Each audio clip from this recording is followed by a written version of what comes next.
اولا لان انت ما عندكش جماهير، ما عندكش جماهير، والنقطه دي يا جماعه مهمه جدا جدا بجد.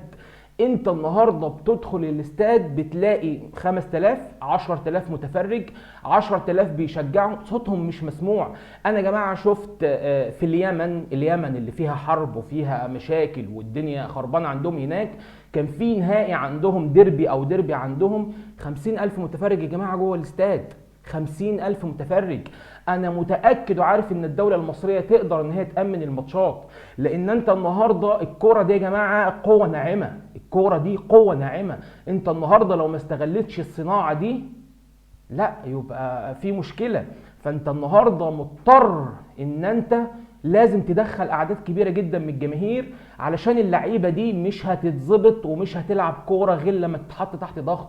لعيب ليه اكتر من 10 12 سنه اكتر يعني